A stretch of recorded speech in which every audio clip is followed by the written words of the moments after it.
salty sweat. They weren't sure who was congratulating them. Go on, Chris! Away, Chris! Atta boy! Go on, Chris! Go!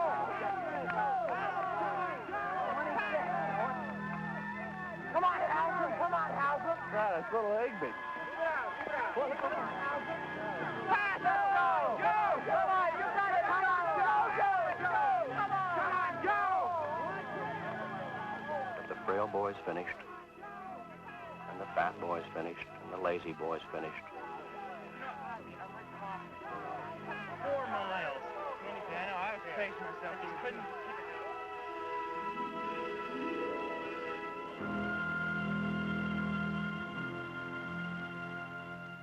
Outward Bound insists that every boy discover his outer limits. That is his only true way of knowing how far he can go on his own. This is where he discovers it is farther than he thought.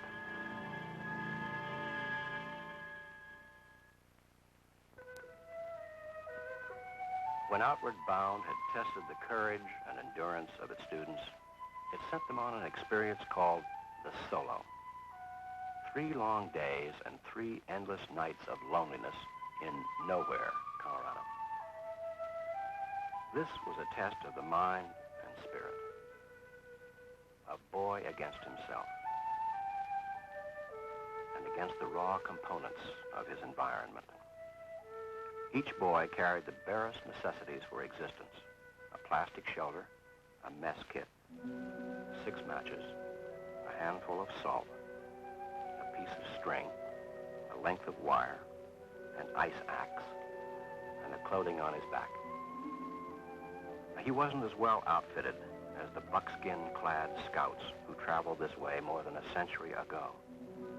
But if he was clever enough to catch a woodchuck or a garter snake, he could have dined almost as well.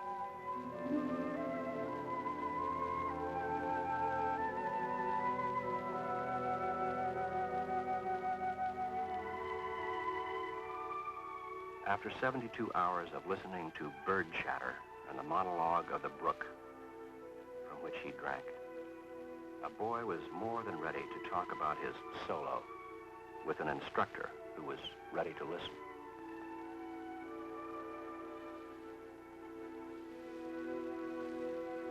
Now that you can look back on your experience a little bit objectively, what would you say was your real high point in the whole solo? Well, that's sort of hard to say. One night, I guess it was Monday night, I woke up must have been about 1 o'clock in the morning, and the stars were all out, and it was really beautiful. I sat around for about a half hour just looking up at the stars and finding constellations and everything. I thought that was very interesting. I really liked that, and that and sitting there looking at the valley was interesting too. It doesn't sound interesting to tell it, but when you were sitting up there and you could see this whole region, it was really interesting because you could see the mountains for miles and miles back. And I thought that was really nice. I love that. But by the second day, I was beginning to feel the lack of food, and I was feeling sort of lackadaisical, and I didn't feel like moving around. Yeah. So mostly I just sat up on the top, and there was this a rock, sort of like a thinking rock, and you could look out over the entire valley. This whole valley you could see all the way down, and it was interesting just to sit here and sit there rather and watch the valley. Watch the world go by. That's right. Not much went by, but and then watch the sunset at night. And I took off my shirt, just stood there, put on some Capitone, and I'm writing a little bit, reading a little bit. And then, for about 5 minutes I was there, and all of a sudden all sorts of bugs come flying all over the place, and they just go bzzz, all over you. It just bothered you to death. And I heard something in the woods, and I got up, was looking around, nothing there. So I tried to get back there, tried to get a little shut-eye in the sun, and then the bugs just wouldn't let you alone. It was these 2 stinking flies.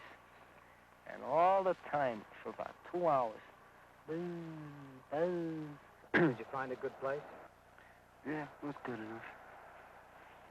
Well, what was it like the first night when darkness came? Scary. First night wasn't so bad, but... Because it was all new? Yeah, it was all new. The second day, that was so boring. And third day was even boringer. When you were out there alone, by yourself, what did you miss the most? Not talking to anyone or seeing anybody. I miss talking to someone. I like talk to myself a lot. So, How did you make up for it? What did you do? sing. I imagine everybody sang some. Not real loud, you know, but just for something to do. When you were out there on your solo, what did you think about the most? Food. I'd eat a lot of things I didn't like, and I now like. Raisins. I used to never touch raisins, and I love them. Maybe 7, 8 o'clock, maybe 9 o'clock in the morning. And I get up. I get out of my sleeping bag, and I look about 10 feet right in front of me. There's 3 huge deers. They were all bucks. I had no, they were out horns, but they were huge, you know. You could tell they were bucks, you know.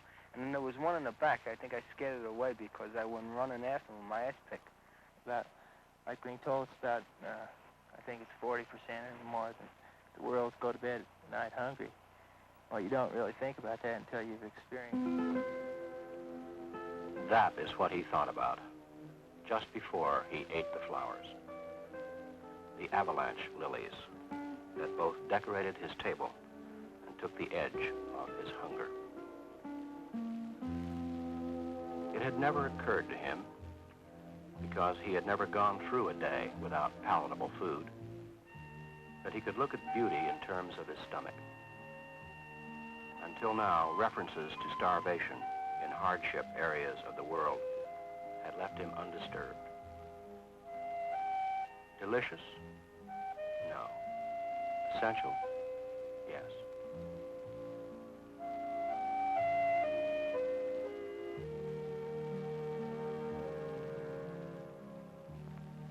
And there was another possibility.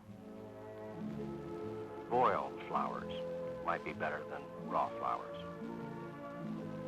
Hunger was the mother of invention.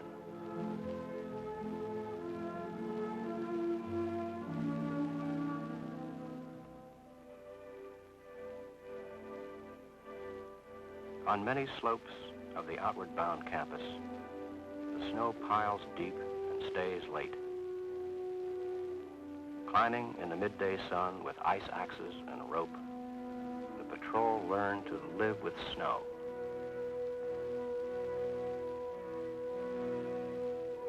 The inescapable adjunct of climbing is descending.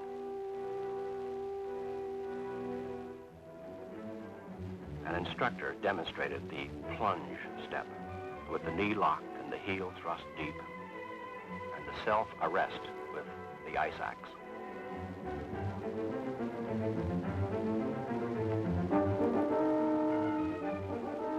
It was a highly unusual exercise for a boy from snowless Cuba. He seemed to be grinning when he disappeared over a bump on the slope.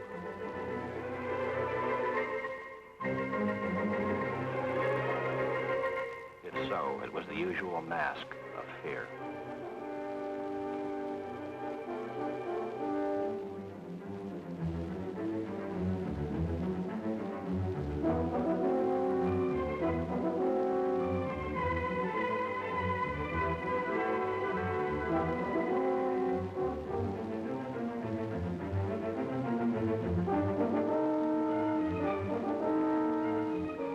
Here, as in all places where faulty performances could lead to injury, there were safety precautions. But even so, this was not an operation for the chicken-hearted. A boy sliding backward and head first is either going to panic or check himself. The school teaches him control, and he makes the other decision.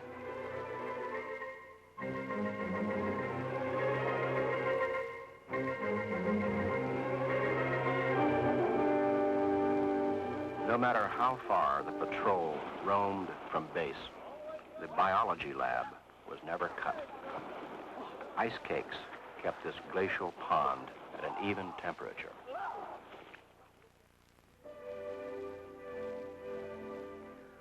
Late one afternoon, the patrol pitched camp on a rocky plateau.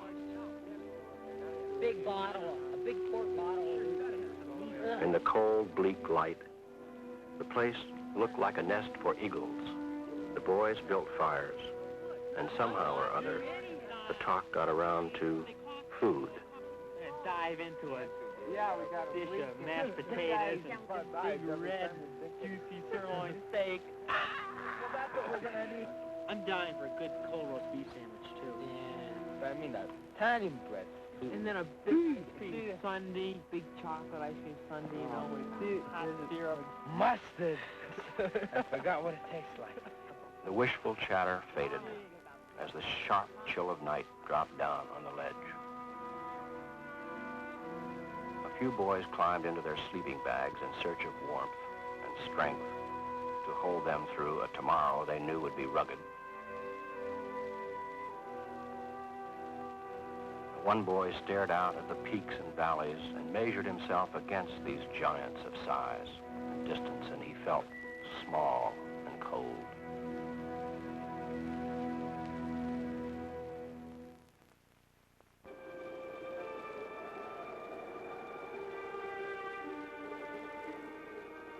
The next morning, shortly after dawn, the patrol moved out on a long, difficult approach to the summit of the mountain. Now they understood why they had been physically conditioned, put through tests of balance on birch stumps, assigned to spider work on the ropes, and made to feel at home on the snow slopes.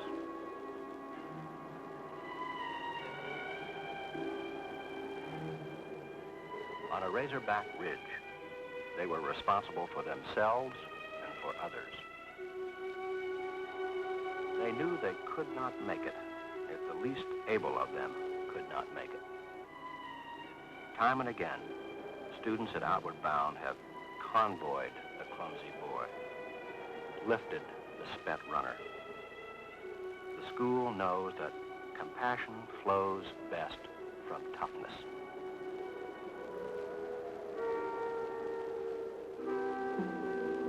It is a far leap from the Rocky Mountains of Colorado to the Atlantic Ocean, from a patrol of young climbers on a fog-shrouded ridge to a crew of young sailors letting go of life in deep water strewn with the wreckage of their ships. But this special school called Outward Bound was born out of the thunder of torpedoes smashing the hulls of British ships in World War II. Specifically, it was established to train young seamen to hold on against hardship the way their senior officers did, to prove to these young sailors that they had greater will and greater endurance than they had ever imagined. There are 19 of these schools in the world today, 3 of them in the United States. Outward Bound does not promise to make men out of boys in 26 days. It does not claim that it can add so much as an inch to a boy's stature, but only that it can make him stand up straight.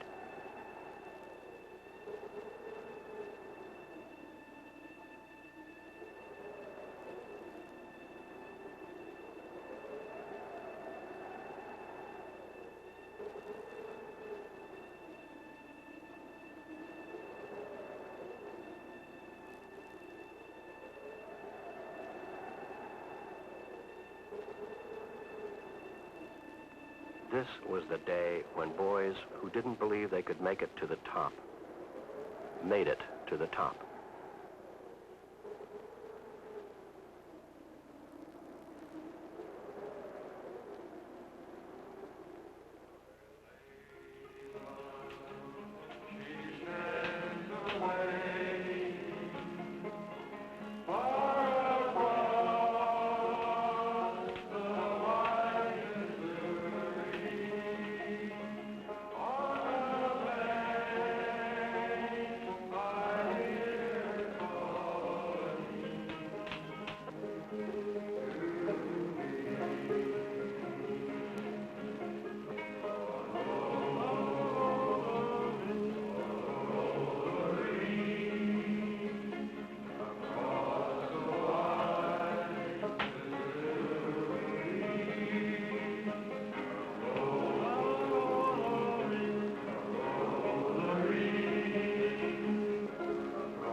outward bound. Will the boys who leave here remember it as a place or an idea? Either way, they can never return here as students. The surprise would be gone, the adventure memorized, the challenge too familiar. They will remember most one thing, that everything here was too big and too much at first. They were dwarfed by the land, the sky, and the demands upon their resources. Then, 26 days later, when they stood up straight, they were as tall as the mountains